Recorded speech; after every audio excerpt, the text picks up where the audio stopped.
Et voici, une voix fit entendre des cieux ces paroles. Celui-ci est mon fils bien-aimé, en qui j'ai mis toute mon affection.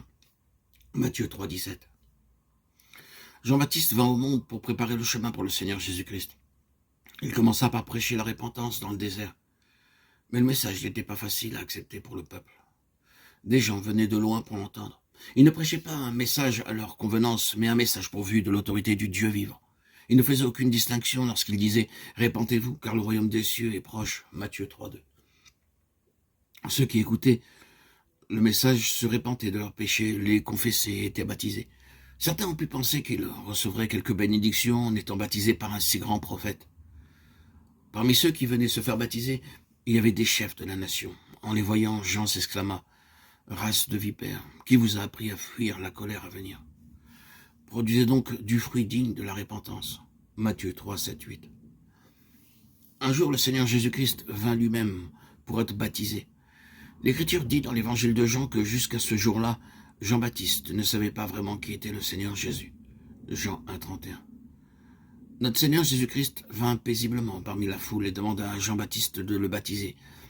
Jean, bien sûr, connaissait quelque chose de Jésus, de façon naturelle, étant son cousin, mais il ne savait pas qu'il était le Messie. Lorsque Jean vit les cieux s'ouvrir et l'Esprit Saint descendre sur Jésus-Christ comme une colombe, alors il sut avec certitude qui il était. Le jour suivant, il déclara « Voici l'agneau de Dieu qui ôte le péché du monde. Voici le chemin, marchez-y. » Ésaïe 30, 21.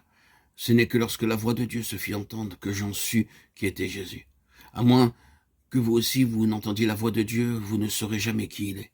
Il se peut que vous ayez participé à plusieurs réunions, que vous connaissiez beaucoup la Bible et que vous ayez consenti à plusieurs sacrifices. Mais à moins que vous n'entendiez la voix de Dieu, toutes ces choses ne sont pour vous d'aucune valeur spirituelle. Le Seigneur ne commença pas son ministère en accomplissant des miracles. Jusqu'à ce jour, il n'avait pas fait un seul miracle, ni prêché un seul sermon.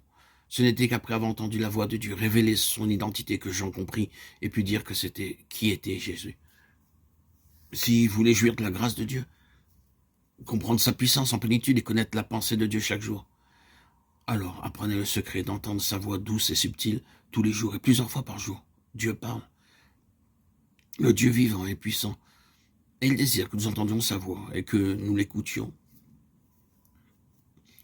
Puissons-nous tous apprendre ce secret. Nous devons entendre la voix de Dieu. Chaque jour nous dire « Voici le chemin, marchez-y » Ésaïe 30, 21. Ces paroles sont simples. Lorsque vous allez prendre une mauvaise direction, à droite ou à gauche, cette voix douce et subtile se fera entendre disant « Ne va pas là, ne va pas là.